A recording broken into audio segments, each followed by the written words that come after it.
Olá, meus queridos, sejam bem-vindos a mais uma edição do programa Prova Final. Ah, que saudade que eu estava de vocês! Meu nome é Alexandre Maza, eu sou mestre e doutor em Direito Administrativo. E esse programa é uma parceria entre a TV Justiça e a Rede de Ensino LFG. E como você sabe, como sempre, o programa está dividido em 3 blocos. No primeiro bloco, tema do dia.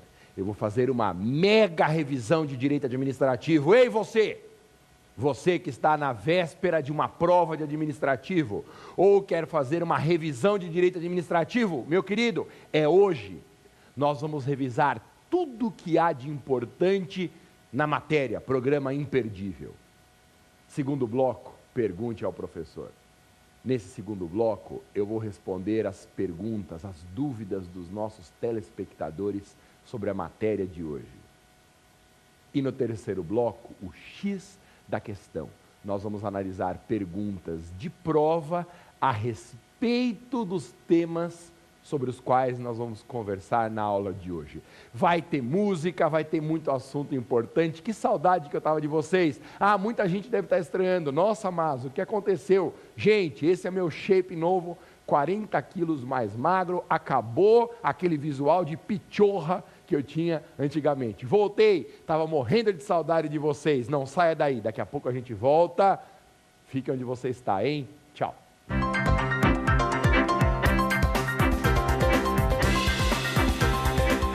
Eu voltei para ficar, pois aqui é o meu lugar. Ah!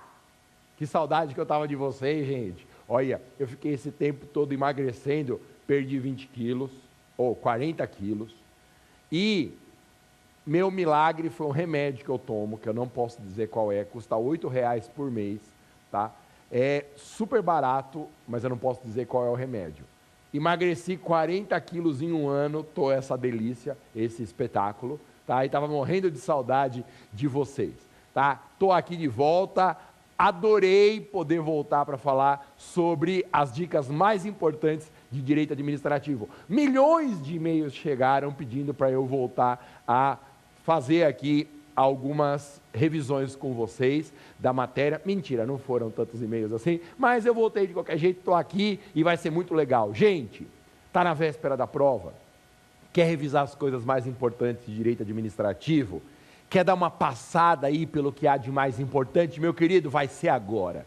Ó, direito administrativo, vamos começar pelos princípios do direito administrativo. Lembrando, hein? Os princípios do direito administrativo são baseados em 2 noções centrais: supremacia do interesse público sobre o privado e indisponibilidade do interesse público. Tanto a supremacia como a indisponibilidade são hoje noções relativas, porque possuem exceções. Não há nenhuma supremacia absoluta, nem uma indisponibilidade absoluta. Por que a supremacia do interesse público é uma ideia relativa? É uma ideia relativa porque só existe a supremacia quando nós falamos do interesse público primário, que é o interesse da coletividade. Se o interesse for o chamado interesse público secundário, que é o interesse patrimonial do Estado, não há supremacia. O interesse patrimonial do Estado está no mesmo nível do interesse do particular. Já a indisponibilidade é uma ideia relativa, porque em algumas situações a legislação permite que o administrador se comporte como dono do interesse público. Caso mais importante, em algumas situações a lei admite o uso de arbitragem nos contratos administrativos. Quais contratos hoje admitem o uso de arbitragem? Só aqueles com previsão expressa na lei. Guarde, concessão de serviço público pode ter uso de arbitragem e parceria público-privada. Concessão de serviço público e parceria público-privada admitem o uso de arbitragem por expressa previsão legal. Nos outros contratos não, porque há violação da indisponibilidade. Os 2 supraprincípios são princípios relativos. Outra coisa importante, acorda aí, filho, balança, Brasil. Acorda aí, filho. É legal você saber também, violar princípio do direito administrativo hoje é ato de improbidade. Ai, Maza, dá para ir mais devagar, estou tão inseguro. Não, não dá não. Não dá para ir mais devagar, porque hoje é super revisão e tem que ser mais acelerado. Violar princípios da administração pública é ato de improbidade, está na Lei 8429, artigo 11. Só que atenção, para praticar improbidade por ato atentatório a princípios da administração pública, tem que ter dolo. Não há esse tipo de ato de improbidade por comportamento culposo. Tem que ter dolo, tem que ter a intenção, pelo menos o dolo geral, a intenção de violar o princípio. Então, atentar contra o princípio de forma dolosa caracteriza improbidade administrativa.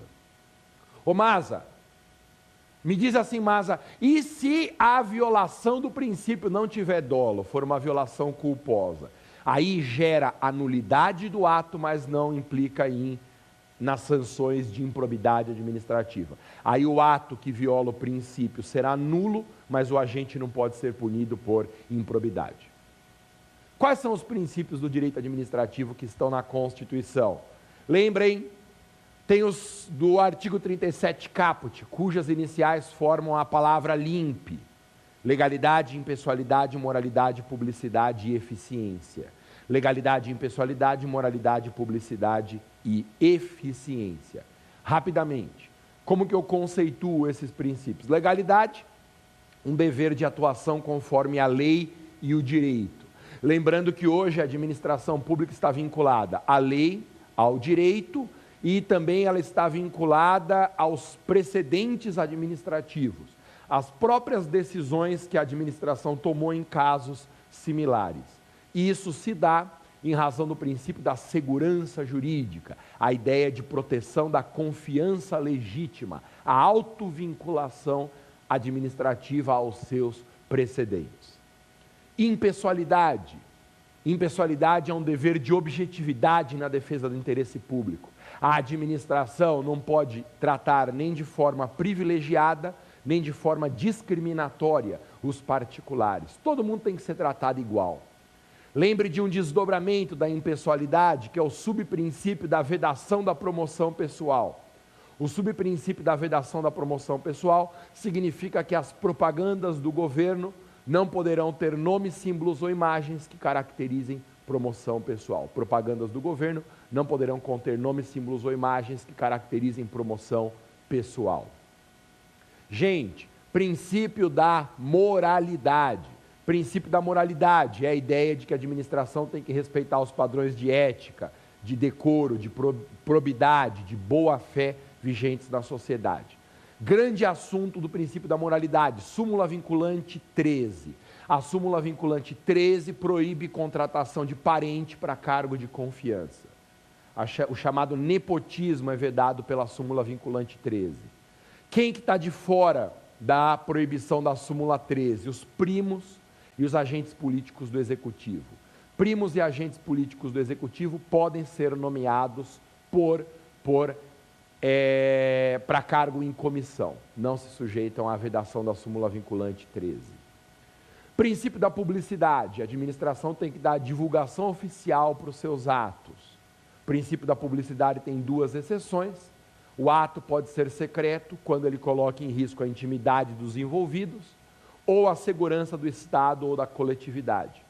Há uma importantíssima lei que mexe com essa segunda exceção, que é a Lei de Acesso à Informação. A Lei do Acesso à Informação disciplina os casos em que a situação se enquadra na segunda exceção: os atos sigilosos para a proteção da segurança do Estado ou da coletividade. A Lei do Acesso à Informação cria requisitos mínimos para a divulgação das informações públicas e para as situações em que o cidadão procura a informação. Importante, todos os órgãos e entidades públicas têm que manter, pela Lei do Acesso à Informação, sites na internet divulgando todos os dados, exceção feita aos municípios com menos de 15 mil habitantes. Aí não precisa manter site na internet, porque é município muito pequeno. Princípio da eficiência, a administração pública tem que atingir os melhores resultados pelos meios disponíveis. Os melhores resultados pelos meios disponíveis. O princípio da eficiência foi acrescentado pela emenda 19. Fora esses, tem os princípios implícitos, ou os princípios infraconstitucionais. Princípio da autotutela. A autotutela, a administração tem o dever de anular seus atos defeituosos e o poder de revogar seus atos inconvenientes, sem necessidade de ir para o judiciário. Então, o princípio da autotutela, isso caiu em prova, hein? O princípio da autotutela ajuda a desafogar o judiciário, porque a administração resolve o problema sem precisar ir para o judiciário. Princípio da obrigatória motivação, todo ato administrativo deve ser acompanhado de uma explicação por escrito das razões que levaram à sua prática, tanto o ato vinculado quanto o ato discricionário. Outro princípio importante, princípio da finalidade, o agente público não pode usar os poderes do cargo em benefício pessoal. Ele só pode usar as prerrogativas da função para a defesa do interesse público. Se ele usar em proveito próprio, o ato é nulo por desvio de finalidade. Por exemplo, um prefeito que remove um servidor com o objetivo de perseguição. Se ele faz isso, o ato é nulo por desvio de finalidade. Lembrando, desvio de finalidade sempre pressupõe um agente público competente. Se o agente era incompetente para a conduta, não existe desvio de finalidade. Princípio da razoabilidade, para terminar, o princípio da razoabilidade obriga a administração a agir com o bom senso, agir com a razão. Esse princípio tem um desdobramento que é o da proporcionalidade. O princípio da proporcionalidade é uma proibição de exageros. Ele se aplica no direito administrativo sancionador, quando a administração pune seus agentes ou os particulares. Quando a administração pune os agentes, é poder disciplinar. Quando pune particular, é poder de polícia. Então, o princípio da proporcionalidade se aplica exatamente nesses contextos: poder disciplinar sobre os agentes, poder de polícia sobre os particulares. E lembra do provérbio que a OAB adora associar ao princípio da proporcionalidade: não se usam canhões para matar pardais, porque usar um canhão para matar um pardal é um exagero. Lembra da musiquinha? Eu andei errado, eu pisei na bola, matei um pardalzinho usando um canhão, mas o exagero é sempre ilegal, é inválida a conduta desproporcional. Nossa, Masa, que música tosca. Todas as minhas músicas são toscas, tá? Mas elas ajudam pra caramba na hora da prova. Então, em qualquer site de busca que você digitar músicas do Masa, você vai encontrar lá na primeira ocorrência, onde você localiza minhas músicas, acha tudo de graça, ouve 1000 vezes, duvido você errar no dia da prova. Tá bom? Lembrou, hein? Eu andei errado, eu pisei na bola, matei um pardalzinho usando um canhão, mas o exagero é sempre ilegal, é inválida a conduta desproporcional. Princípios é isso. Responsabilidade do Estado, segundo assunto importante na revisão. Responsabilidade do Estado estuda quando que o Estado tem que indenizar particulares. Bem, importante, questão das últimas provas da OAB. Primeira coisa, só se fala em responsabilidade do Estado quando o agente causou um dano no exercício da função. Atenção, produção. Produção! O quê? Presta atenção, produção. Só existe responsabilidade do Estado quando o agente causou dano no exercício da função. Caiu nas últimas provas da OAB o caso de um policial que estava no horário de folga e atirou num vizinho. Aí o Estado não responde, porque ele não estava na qualidade de policial. Segunda coisa, a Constituição de 88 adotou a teoria da responsabilidade objetiva. Para a responsabilidade do Estado, a teoria objetiva, que tem como fundamento a noção de risco. Teoria objetiva, fundamento a noção de risco. Exige 3 requisitos: ato, dano e nexo causal. Ato, dano e nexo causal. Musiquinha. Lembra daquela do AGP? Deixa eu te amar, faz de conta que sou o primeiro, na beleza desse teu olhar, eu quero estar o tempo inteiro. Sucesso em festa de pobre, né? Eu que sou lá de Guarulhos, tive uma infância super humilde. A minha história de vida é simples. Nasci em Guarulhos, sou pobre, mas sou limpinho. Aos 15 anos fui chifrado pela minha ex-namorada numa quermesse, no Tatuapé. Fica aqui a minha homenagem à minha ex-namorada, que acabou com a minha vida. E depois eu mudei para o Morro do Piolho, onde eu moro até hoje. E, estou super bem sucedido agora. Então, sei tudo de churrasco de pobre. Porque sou lá de Guarulhos. Todo mundo, quando eu falo que eu sou de Guarulhos, ri. Não pode rir, mas eu sou de Guarulhos. Então, eu tocava muito a GP, Benito de Paula, só para contrariar também. Aí, eu peguei essa música do AGP. Morreu até o AGP, faz pouco tempo, né, gente? Então, um minuto de silêncio em memória... Ah, não dá tempo, não. Então, presta atenção. Eu peguei essa música do AGP e fiz uma versão, ficou assim, ó. Pra indenizar... É preciso comprovar primeiro ato dani nec su causal. Essa parte não ficou legal. Na teoria objetiva. Então, eu não sou músico. Já acabou a música. Viu? Eu não sou músico. Então, as minhas letras, elas não encaixam na melodia, se você reparar. Então, essa parte, ato dani nec su causal, nem ficou boa. Mas ela vai te ajudar na hora da prova.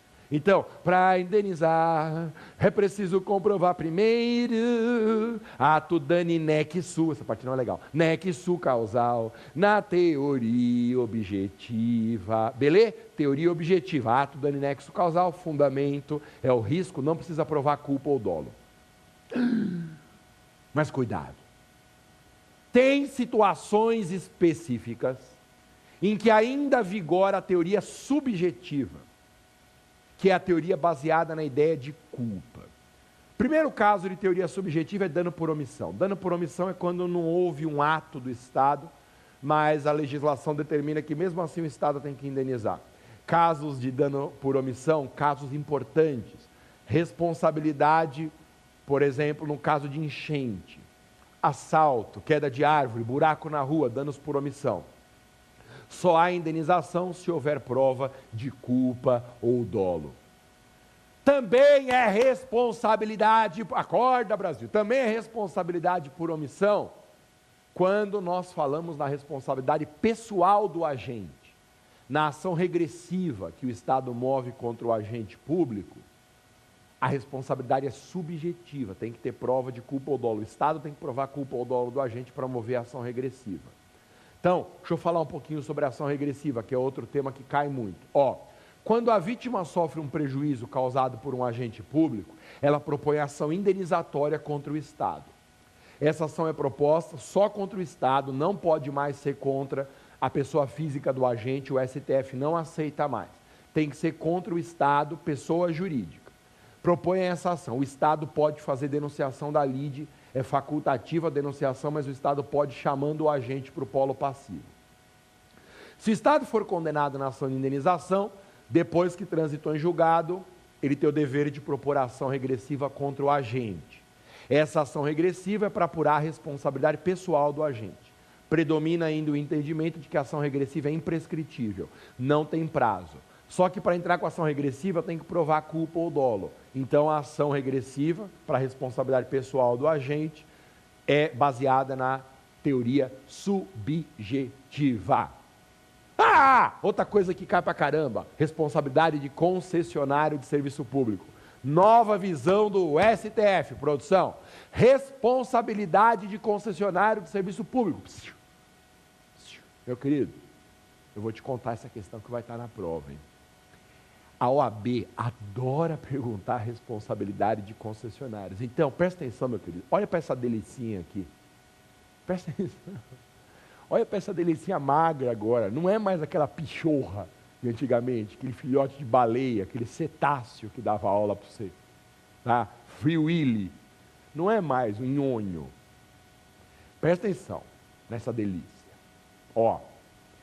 Concessionário de serviço público, segundo a nova visão do STF, a responsabilidade é objetiva, perante o usuário e perante terceiro. Produção, não ri, produção, estou falando sério. Responsabilidade de concessionário, a produção adorou o cetáceo. Responsabilidade de concessionário é objetiva, perante usuários e terceiros não usuários. Então, se o ônibus de uma empresa concessionária atropelou o pedestre, atropelou o ciclista, esse cara era um terceiro, ele não era passageiro no ato do acidente. Mas mesmo assim, a responsabilidade objetiva não depende de culpa ou dolo. Vai cair na sua prova, hein? Outro assunto. Ato administrativo. Qual que é a diferença entre anulação e revogação do ato? Diferença entre anulação. São duas formas de retirada do ato. Anulação e revogação. Por que retirada? Porque são duas formas em que o ato administrativo se extingue pela prática de um outro ato. Retirada é isso. Eu vou extinguir o ato A pela força de um outro ato, pelo ato B. Tá? Então, a retirada é a extinção do ato X após a prática do ato Y. Então, anulação e revogação são formas de retirada. Tem três diferenças básicas. Primeira, quanto ao motivo. Na anulação, há um defeito. Na revogação, uma razão de interesse público, conveniência e oportunidade. Segunda diferença, quanto à competência. Anulação pode ser decretada pela administração ou pelo judiciário, revogação só pela administração.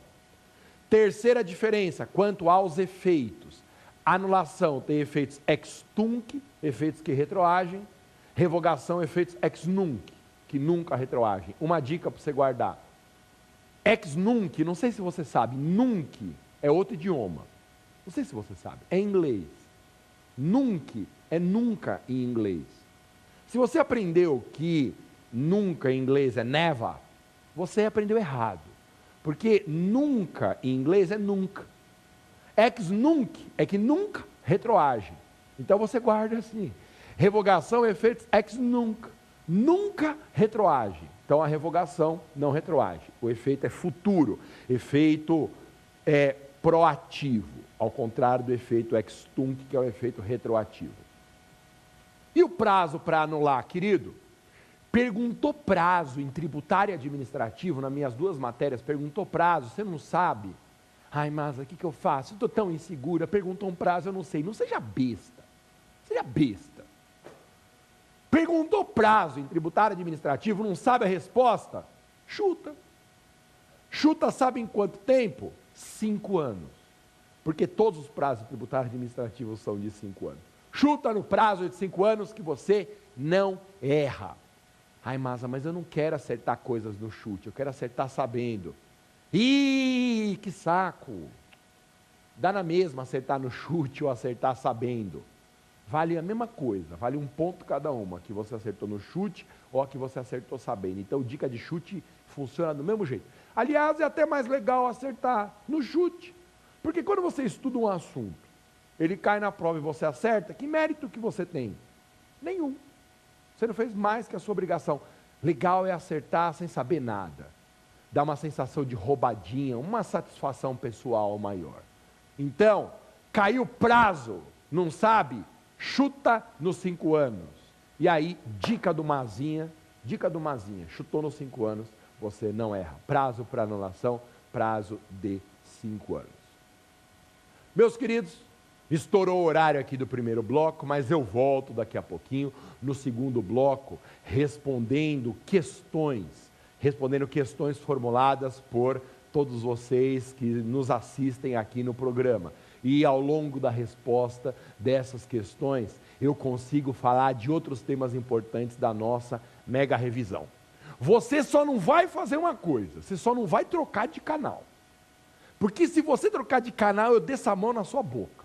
Você não vai trocar de canal, você vai continuar aqui, porque eu estava com saudade de você. É um grande prazer estar aqui, e você não vai trocar de canal, porque daqui a pouco a gente volta. Fica aí, hein? Tchau.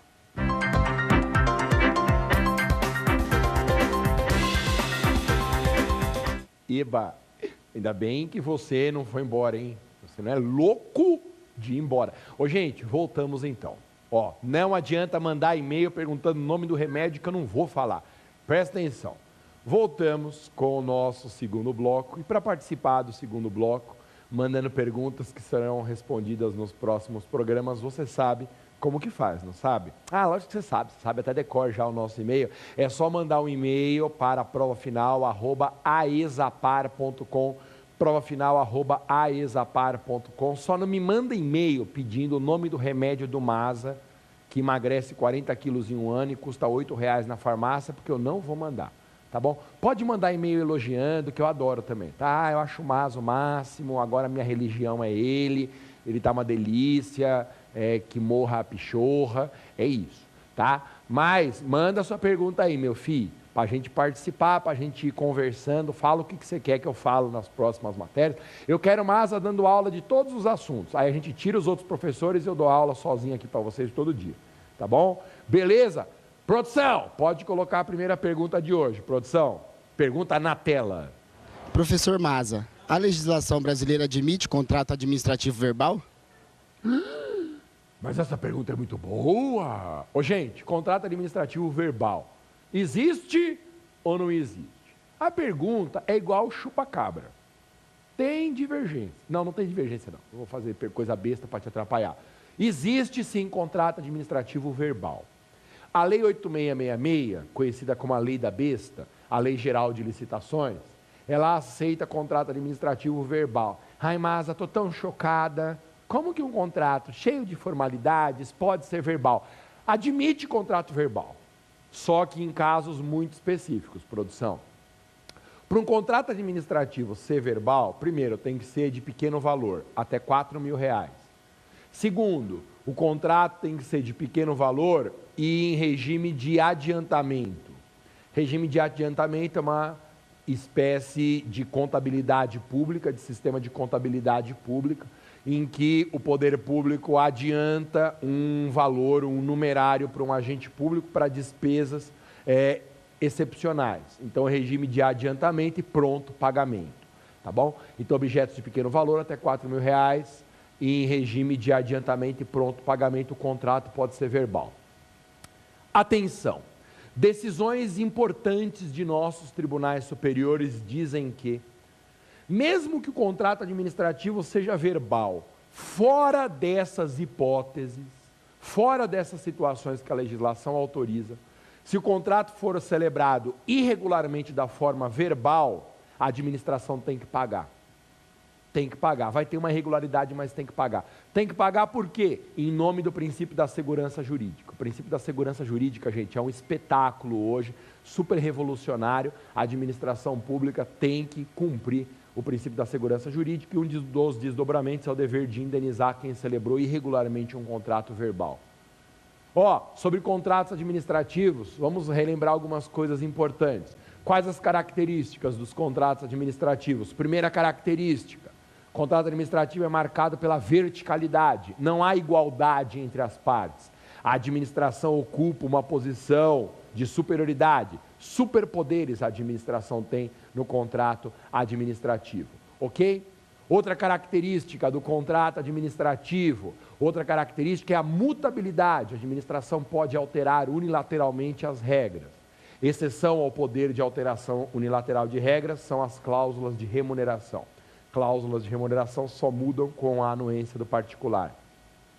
Outra característica do contrato administrativo no Brasil, outra característica importante do contrato administrativo no Brasil é a presença de cláusulas exorbitantes, que dão poderes especiais para a administração. Cláusulas exorbitantes como rescisão unilateral do contrato, cláusula exorbitante como dever do particular continuar cumprindo o contrato por 90 dias, mesmo que pare de receber, e possibilidade da administração alterar quantitativamente o objeto, atendido o limite geral de 25%. A administração pode alterar quantitativamente o objeto, atendido o limite geral de 25%. Quarta característica do contrato administrativo, garantia do equilíbrio econômico-financeiro. Acontecendo alguma situação especial que aumente o custo do contrato, a administração tem que majorar a remuneração, garantia do equilíbrio econômico-financeiro. Tem duas situações principais que ensejam o aumento da remuneração. Fato do príncipe, que é um evento estatal geral externo ao contrato. Então, por exemplo, aumenta um tributo, isso causa uma majoração no custo. Isso é fato do príncipe, porque o tributo aumenta fora do contrato para todo mundo. Fato do príncipe. E tem o fato da administração, que também é provocado pelo Estado, mas ele é interno ao contrato. É provocado pelo Estado dentro da relação contratual, como é o caso da modificação unilateral da cláusula do contrato. Beleza? Produção. Estou muito curioso, produção, para ouvir a segunda pergunta. Deixa cair para o Mazinha, pergunta na tela. Professor Maza, o que é RDC? Gente, o que é RDC? Ô Maza, será uma nova banda igual KLB? Nossa, que coisa mais idiota que eu falei agora. Não. RDC é o Regime Diferenciado de Contratação. Eu não sei se você sabe, meu querido, mas a Lei Geral de Licitações, a atual Lei 8666, está caindo de podre. A Lei 8666 está prestes a ser revogada. Ela vai deixar de existir muito rapidamente no Brasil. E aí, existe esse sistema do RDC, que foi criado para a Copa do Mundo, o Regime Diferenciado de Contratação, que é a futura Lei Geral de Licitações. Pode escrever o que o tio Mazinha está te falando. E é até uma dica do Batuíra. Quem conhece as minhas aulas sabe que estou até arrepiado de falar isso. Tenho acesso a informações espirituais por causa do Batuíra, e o Batuíra está soprando nesse momento essa dica aqui no meu ouvido. Ô Márcia, avise os meninos do prova final que o RDC vai revogar 8666. Obrigado, Batu. O RDC é a nova Lei Geral de Licitações. Vai acontecer nos próximos meses. Mas então eu tenho que saber coisas do RDC? Tem, presta atenção. Primeira coisa, o RDC, Regime Diferenciado de Contratação, por enquanto, é uma lei de aplicação exclusiva a licitações e contratos vinculados, presta atenção, a Copa das Confederações, que vai acontecer quando, gente? 2013. 2013. Os caras marcaram a Copa das Confederações de 2013 para testar a infraestrutura do Brasil para os eventos. Gente, quantas surpresas os esperam por aí. Pois é, mas a ideia é fazer a utilização do RDC para licitações e contratações da Copa das Confederações. Depois, vai ter também RDC de uso exclusivo para a Copa do Mundo de 2014 e também RDC para utilização de licitações e contratos dos Jogos Olímpicos aqui no Brasil. E mais, fora licitações e contratos desses 3 eventos, obras de infraestrutura de aeroportos das capitais localizadas num raio de até 350 quilômetros da cidade sede desses eventos. Então, aeroportos localizados em capitais do entorno, em até no raio de 350 quilômetros da cidade sede, também podem ter licitação pelo regime do RDC. Importante. Uma recentíssima alteração na lei do RDC, incluiu no sistema diferenciado de contratação as obras do PAC. Todas as contratações hoje do Programa de Aceleração do Crescimento, PAC, também são pelo sistema do RDC. Gente, a Lei 8666 está caindo de podre. Ela vai deixar de ser aplicada muito rapidamente. O pregão já tirou do âmbito da Lei 8666 a maioria absoluta das licitações brasileiras. Agora, as obras do PAC, que são praticamente todas as obras importantes de infraestrutura do Brasil, saíram da 8666 também e foram para o RDC. A 8666 está lascada, tá bom? Uma característica importante do RDC, além de afastar a aplicação da Lei 8666 e ser exclusivo por enquanto para esse tipo de contratação, é que o RDC, como uma característica positiva, tem um sistema de incentivos a empresas com práticas ambientalmente favoráveis. Empresas licitantes com práticas de preservação ambiental têm vantagens competitivas. Sabe como chama isso? Licitação verde.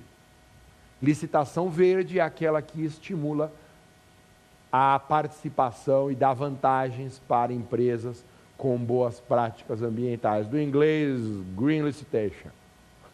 Mentira, gente, eu que inventei isso. Mas a licitação verde é essa que estimula as boas práticas ambientais. Produção, são 5 perguntas, não são, produção? Já foram 2, produção. Eu, como não sou corintiano, tenho uma certa facilidade na contagem, assim, de 1 a 5. Então, já foram 2. Quero ouvir a terceira pergunta, Pro. Pro é a nossa intimidade aqui, minha com a produção. Ô, Pro, põe a terceira pergunta aí, depois dessa de RDC, estou muito curioso. Deixa cair imagem na tela para o Mazinha. Professor Maza, qual o tipo de responsabilidade dos concessionários de serviços públicos? Essa ficou bico depois que eu falei, né? Concessionário de serviço público responde pela teoria objetiva, nova visão do STF, pela teoria objetiva perante o usuário e perante terceiros não usuários. Quer dizer, não importa mais a qualidade, o status da vítima. Se o dano foi causado durante a prestação de um serviço público, a vítima pode ser um usuário e um terceiro, que a responsabilidade independe de culpa. A responsabilidade será objetiva. Aproveito para falar um pouquinho de concessão.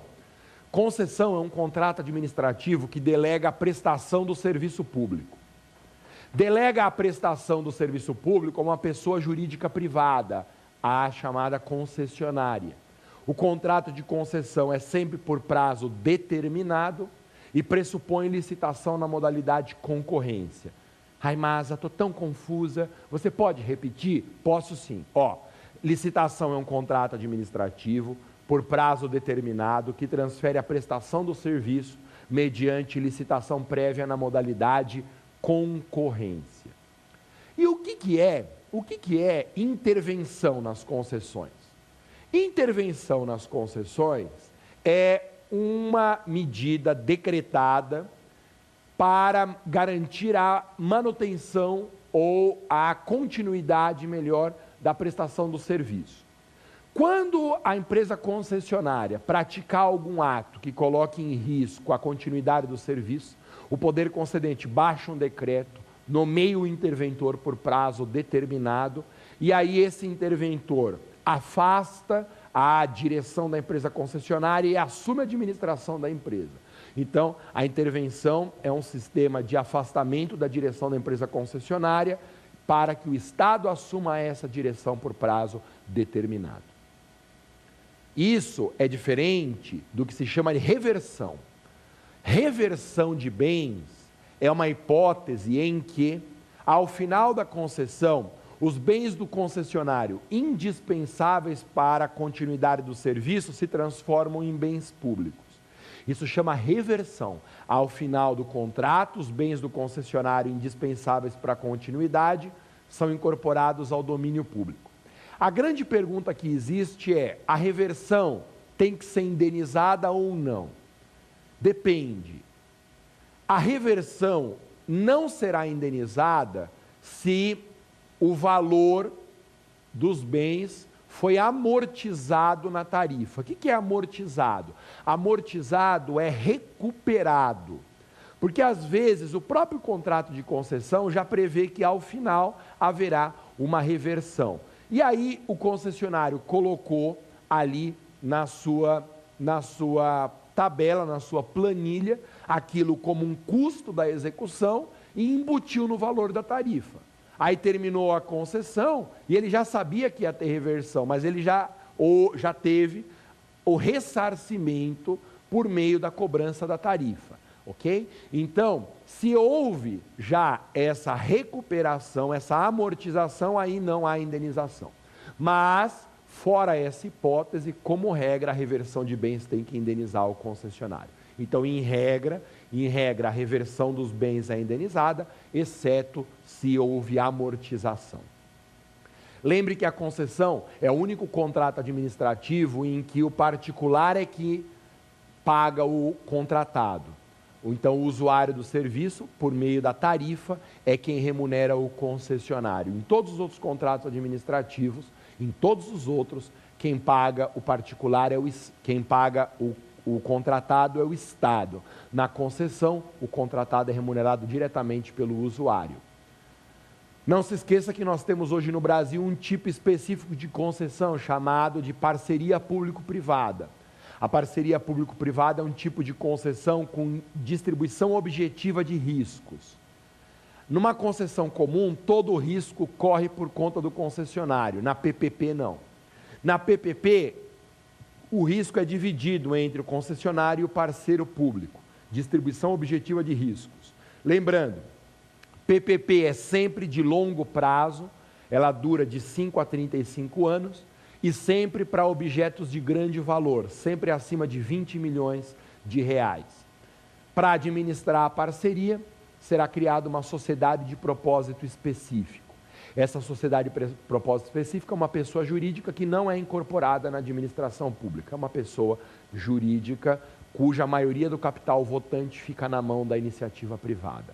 Tem 2 tipos de PPP no Brasil: concessão administrativa, em que a administração é a principal usuária, e concessão patrocinada, em que o concessionário é remunerado pelo pagamento de tarifa do usuário, mais patrocínio, subsídio, uma contraprestação pecuniária paga pelo parceiro público ao parceiro privado. Então, na concessão patrocinada, tem 2 fontes de custeio do parceiro privado: a tarifa mais uma prestação pecuniária que o Estado dá ao concessionário. Produção, 4ª pergunta. Produção, imagem na tela. Professor Maza, o que é encampação? Encampação. Ô Maza, quando eu era pequeno lá, minha mãe fazia isso nos meus cadernos da escola.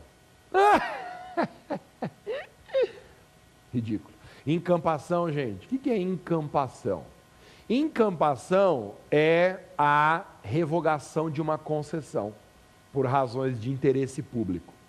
Quando uma concessão é extinta por razões de interesse público, isso chama encampação. Dica para você guardar o que é encampação. Decora assim: a encampação extingue o contrato por razões de interesse público. Guarda interesse público com E mesmo. Ô Maza, mas interesse não seria com I? É lógico que é com I. Mas se você guarda com E, você associa o motivo, interesse público e o nome em encampação. Então repita comigo: a encampação extingue o contrato por razões de interesse público. Aí você não erra mais. Ô Maza, e na minha prova vai cair mesmo encampação, interesse público com E? Mas não seja burro, é claro que não. Na prova vai cair interesse público com I, mas é uma regra mnemônica. É um jeito da gente memorizar. Encampação extingue o contrato por razões de interesse público. Lembrando, encampação pode ser chamada também de resgate, é a mesma coisa que resgate. A encampação implica numa retomada do serviço, ela depende de autorização legislativa e prévia indenização. Encampação é o mesmo que resgate, implica numa retomada do serviço, depende de autorização legislativa e prévia indenização. E lembra que a encampação é sempre uma extinção antecipada da concessão, nunca é no prazo previsto.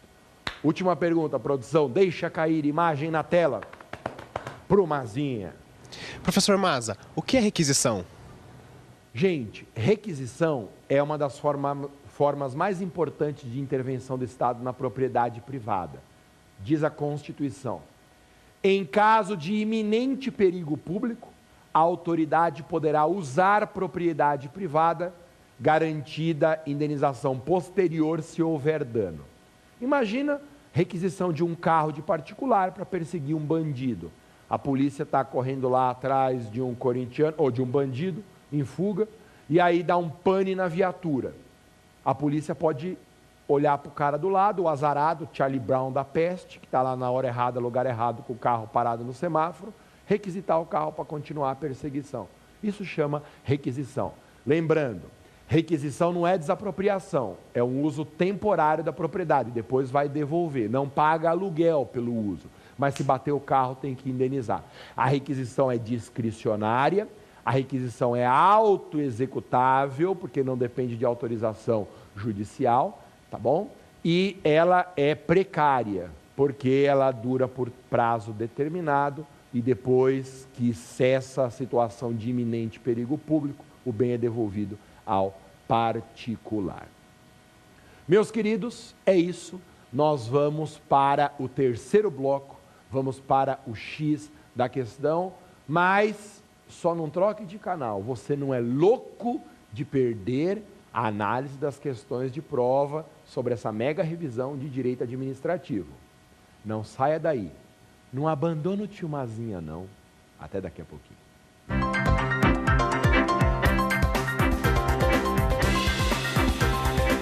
Carrinho de mão, bapá, pararará. Eu lembrei dessa, gente. Tô com essa música na cabeça, não sei porquê. Ainda bem que você tá aí, viu? Ainda bem que você tá aí, que você não foi embora, X da questão. Meu, super importante a gente analisar as questões da prova. Mas essas questões são do exame da OAB? São. São questões que caíram sobre os temas que nós discutimos aqui, tá? E servem também para abordar outros assuntos importantes da revisão para a sua prova. Vamos lá? Produção, imagem na tela. OAB. Mas o que é OAB? É característica própria do poder regulamentar da administração pública. Ai, professor, está tão fora do tema. Então, presta atenção. Ó, volta a imagem para mim, pro. O que é poder regulamentar? Poder regulamentar é um dos poderes da administração. Lembra que a legislação dá para a administração competências. Essas competências são poderes-deveres. Por que poderes-deveres? Porque são atribuições vinculadas a obrigações. A administração nunca tem poderes puros. Ela tem poderes relacionais, poderes vinculados a deveres. Muito bem. Um desses poderes é o regulamentar, artigo 84, inciso 4 da Constituição. É o poder indelegável e privativo dos chefes do executivo, presidente, governador e prefeito, para expedir decretos e regulamentos, que são atos gerais e abstratos, com o objetivo de dar fiel execução à lei. Expedir decretos e regulamentos com o objetivo de dar fiel execução à lei. Gente, quando uma lei é aprovada, ela é sempre geral. Os dispositivos têm um conteúdo amplo. É difícil você aplicar a lei nos casos concretos, por causa dessa amplitude de dispositivos, dessa generalidade. Aí é necessário um ato administrativo, um regulamento que irá detalhar as normas legais, estabelecendo uma ponte entre a generalidade da lei e a concretude dos casos. Os decretos e regulamentos cumprem esse papel no Brasil, de estabelecer um detalhamento dos dispositivos legais com a única função de viabilizar a sua aplicação no caso concreto. Daí a noção de decretos executivos, porque eles cumprem o papel de executar a lei ou viabilizar a sua execução no caso concreto. Ai, mas eu estou tão mais seguro agora. Vamos para as alternativas então, povo, produção, na tela. Vamos lá, Pupu. Letra A. Impor é característica do poder regulamentar, impor obrigação de fazer ou não fazer. Não. Diz a Constituição, artigo 5º, inciso 2. Ninguém é obrigado a fazer ou deixar de fazer, senão em virtude de lei. Gente, regulamento não é lei, regulamento é ato administrativo. Obrigação de fazer ou não fazer, só a lei. Então a letra A está errada. Ah, eu não posso falar qual que está certo e errada, né, produção? Senão eu estrago o gabarito. Mas a A não é. Então, ó, letra B. Eu não posso falar qual é, qual não é. Você é burro, irmãs. Escapou. Ó, a letra A não é. Não vai responder A quando eu perguntar qual é o X da questão. Não seja besta. Letra B. Possibilitar a inovação na ordem jurídica. Não posso falar, mas essa não é muito simpática. Ó, letra C. Ser expedido com a estrita finalidade de produzir disposições operacionais uniformizadoras necessárias à execução da lei. Volta a imagem para mim, produção. Depois, letra D. Ser ato geral, concreto, de competência privativa do chefe do Poder Executivo. Vamos ver qual que é o X da questão? E aí? O X da questão é a letra... Fala alto aí, fi. Letra C.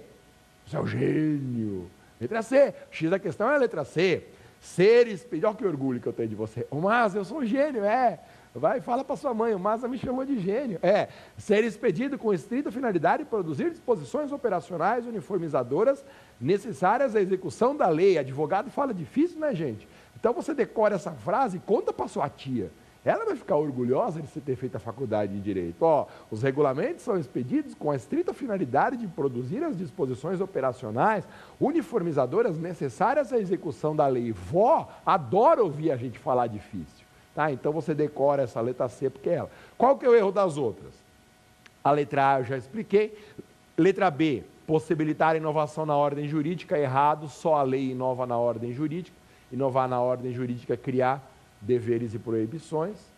E letra D, ser ato geral e concreto. Não. Na verdade, os regulamentos são atos gerais e abstratos. Belê. Produção, tem mais uma, né, produção? Como se eu não soubesse, né, se tivesse. Vamos lá. Questão 2, pro. A passagem de fios elétricos de alta tensão sobre propriedade... Eu não vou ajudar essa, hein? Sobre propriedade particular. Caracteriza, vamos ver. Ocupação administrativa. Não é essa, não. Servidão civil. Essa é péssima. Letra C. Limitação administrativa. Horrível. E letra D. Servidão administrativa. Marca essa. E aí? Qual que é? Volta a imagem para mim, produção. Eu não ajudei. Volta a imagem para mim, produção. Qual que é essa, gente? Qual que é o X da questão? O X da questão é a letra D de dado. Ó, você é gênio. Pode chegar para o pessoal e falar, mãe, o Maza disse que eu sou gênio. Ô, gente, presta atenção. Passagem de fios elétricos sobre o imóvel, placa com o nome da rua na fachada do imóvel, tudo isso é restrição específica, isso chama servidão. Ocupação administrativa não existe, o nome seria ocupação temporária. Servidão civil não é matéria de administrativo, não ia cair na prova de administrativo, tem que ser inteligente, né? Se a prova de administrativo vai perguntar servidão civil. Ia perguntar que demissão por justa causa numa prova de administrativo, não, porque isso é trabalho. Então não me põe servidão civil. Ou limitação administrativa é geral, é poder de polícia. Não é porque a passagem de fios e cabos pelo imóvel atinge um bem específico. Isso é servidão. Ok? Meus queridos, é isso. Foi um grande prazer voltar aqui nesse programa, que é uma maravilha. Você sabe que você pode me achar pelas redes sociais. Você me encontra no Twitter. Lá eu sou @professor Maza, mais de 120 mil seguidores no Twitter. Cheguei a ocupar o top 10 do ranking dos mais influentes no Brasil, disputando com cantoras de axé, grupos de mídia, chupa cantoras de axé. Gente, passei um monte de personalidade e foi divertidíssimo, tá? Assim, foi meio um segundo assim que eu fiquei lá entre os 10, mas foi muito legal. Me siga, eu posto dicas muito importantes, @professor Maza, e lá você encontra o caminho também para baixar todas as minhas musiquinhas, para encontrar os meus materiais. Foi um grande prazer estar aqui nessa parceria entre a TV Justiça e a rede de ensino LFG. E você sabe, estudar para a prova da OAB e para qualquer concurso público, de graça, com altíssima qualidade, aqui, gente, é rede LFG, não é qualquer coisa não, viu? Com altíssima qualidade, no conforto da sua casa, é só nesse programa. É só no Prova Final, nesse dia, nesse horário e só aqui na TV Justiça, nesse canal. Muito obrigado, meu querido. Foi um grande prazer. Valeu mesmo. Nos veremos na próxima oportunidade. E não pergunta o nome do remédio, porque eu não vou falar e eu só faço o que eu quero e ninguém manda em mim. Tchau, estou indo tomar meu remédio. Fui.